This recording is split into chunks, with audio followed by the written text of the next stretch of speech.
Hey, so I had some thoughts I wanted to share that I think are pretty pertinent to the topic of this channel.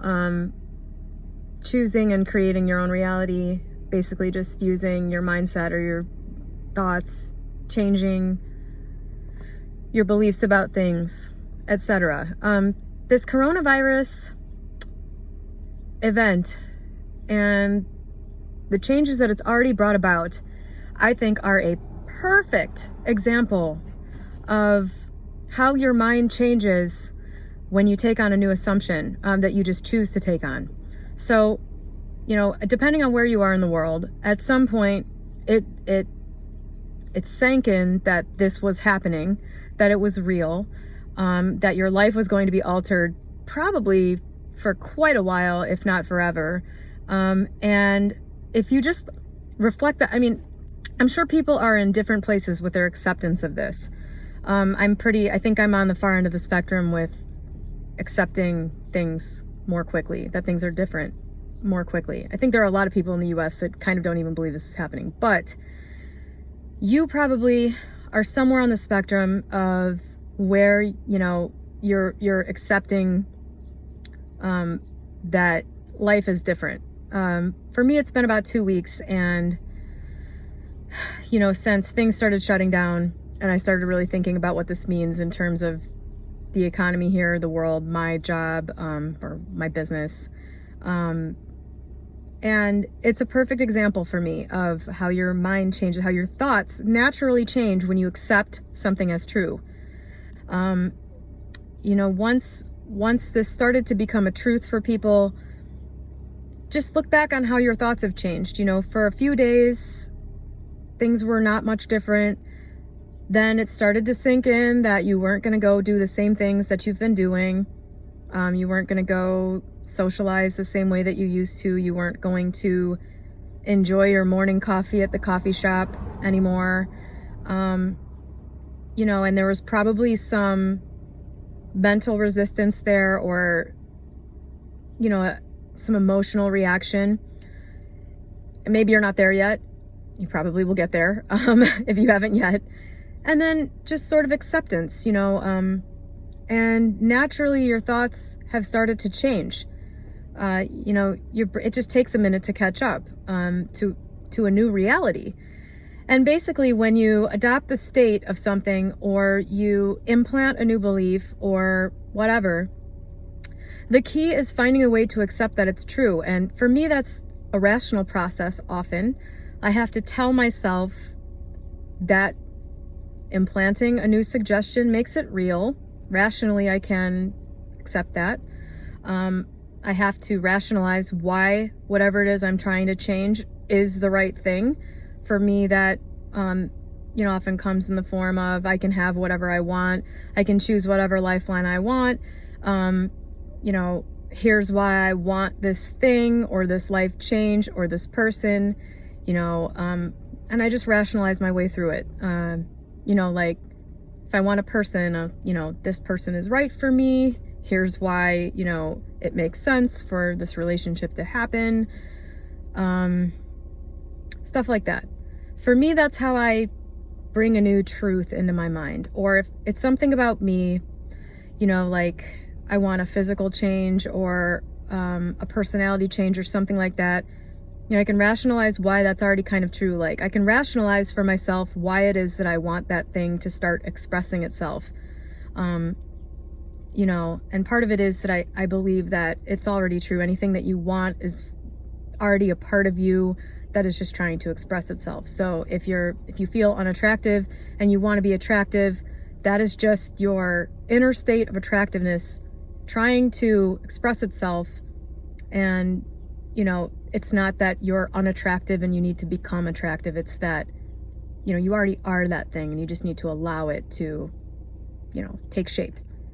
That's my thought process on it. But this coronavirus thing is a really good example to me of how a natural thing that you're forced to accept begins to change your thought process. And you can probably look at your own experience over the last weeks and months, or you will be able to soon, and kind of see how your mind begins to think naturally, how you catch yourself having old thoughts and remind yourself, oh yeah, it's a new reality now. It's the same thing for anything you're voluntarily changing.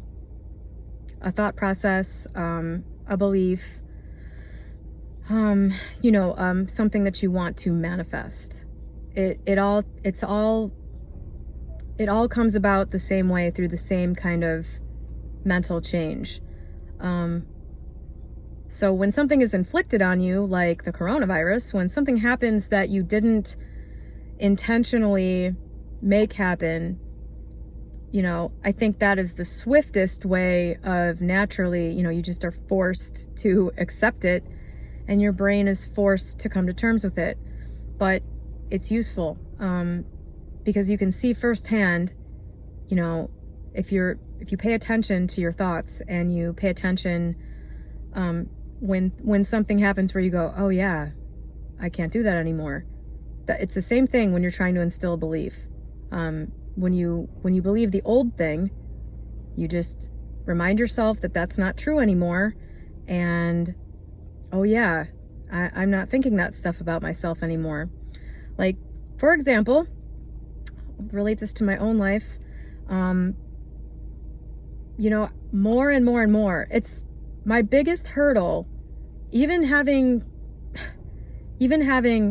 a lot of firsthand evidence that I have intentionally created things. My biggest hurdle has been accepting that I can create anything. Like, I just created limits for myself with what I could apply that stuff to, and I realize now it's limitless. And coming to terms with it being limitless has been hard for me. Like, I sort of left relationships out of it. My hair's funky, sorry. I left relationships out of it because I just felt like other people have a mind of their own. I can't, that's where it ends. That's where my influence ends. And I realize now, simply choosing another timeline, where I have the relationship I want with the person I want, and it is exactly what I want it to be.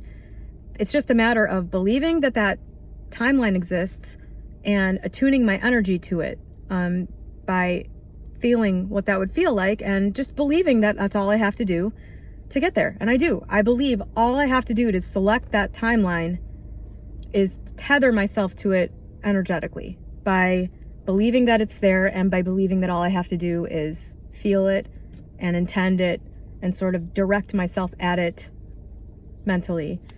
And I have had nothing but proof of that recently. I don't have anything in my life but proof that Neville, reality transurfing, all of the authors from the 50s and 60s, I've got nothing but proof in my life that is the reality. So I've been noticing a similar thing to the coronavirus, like the way my brain has been adapting to the new restrictions on my life. It's been the same thing with kind of accepting, especially now that I have like this daily living in my condo reminder of how much people reflect to you what you think about yourself, and how much choice you have in what relationships with people you have are like. I've had nothing but reminders of that, but I continue to have the old thought patterns that have been ingrained for my whole life, basically, that I don't have any control over what somebody else thinks or feels or wants. And I have to keep reminding myself that I don't have to have control over that. All I have to do is choose the timeline that has the person in it feeling or doing whatever I want, essentially. I have to keep reminding myself of that.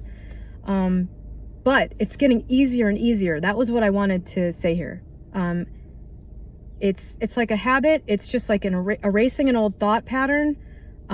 It's the same thing. I'm getting to the point now where I'm getting the hang of it. I used to find myself sort of coming up with arguments in my head. Arguments meaning like arguing my position. Like, I used to find myself mentally going through how I would convince somebody else to do what I wanted, or to see it from my perspective. I don't do that anymore at all. And it's such a relief, by the way. Like, that's taxing, and there's this stress about what if I can't get them to see it my way. I don't do that anymore at all. Because just like accepting these new changes in life right now, over time I've been accepting that I don't have to do that. And more, it's just leaving me. I just realize if I start to have like a feeling like, ooh, I don't know if this is going to go the way I want it to. What if this outcome happens? You know, now I just realize, wait, I don't have to worry about that because I just choose the timeline that has the outcome I want. I just choose the timeline that has the result I want without me having to bring it about with an argument, or, you know what I mean? Argument, I don't like that word, with presenting my case. So that's been really interesting. I've been seeing the progress with that, especially since I've had a subject around me constantly where that sort of brought up that feeling, like that need, like I needed to do that. So it's been interesting. And, you know, I have done a little arguing for my case because I especially don't want my friend that's staying with me to go back to work. He's not now, by the way. For the last couple weeks, as things have been getting more dire here, I've been saying to him, like, I don't think it's safe for you to go back out there. I don't think, especially over the next month, I think you should be like hunkering down. I don't think you should be out in public doing things every day where you interact with other people. And, you know, it wasn't selfish. It's not because I want him to stay with me. I do, but, you know, if he's staying at home and not being out there, that works for me too. I just didn't want him to go, you know, back to work. And he was really kind of arguing against that, and I just stopped. I was just, you know, I was like, no, I'm just going to choose a timeline where he doesn't do that. I'm going to choose a timeline where he decides not to go back to work and keep staying at my place. And that is what he did. And so, yeah, I think the easiest way is to just say, here's what I choose. I choose this outcome, period. I don't have to argue for it. I'm choosing it. You don't even have to believe that it will happen. You just have to believe that that's all you have to do. That's been the thing for me. It's just sort of a deep understanding that I'm choosing which parallel reality to glom onto with my energy. That's all. And the technique for doing that for me is just choosing it. I'm just like, this is it. All I have to do is choose it. All I have to do is direct my energy at that thing and believe it will happen. And that is all it's taken. I haven't had any failures. I don't know how else to put it. I haven't, other than wanting my friend in Germany to not have to go to work for the last week. I intended for that to happen and it didn't. I'm a little pissed about that. I don't know what I did there that made that not happen. So sorry, Robbie, Bobby, Scotty, if you ever see this video, I failed you. So that's about it. I just wanted to bring up the correlation between the thought process change that's happening involuntarily for most of us with coronavirus and the voluntary thought process change, which is, for me, almost the exact same thing. It's good to make these connections because you need tools in order to make these changes. Mental changes are really hard to make for a lot of people, especially if you're not used to it. So I hope you're doing well. Hope you're staying safe and healthy. Love ya. Leave me a comment.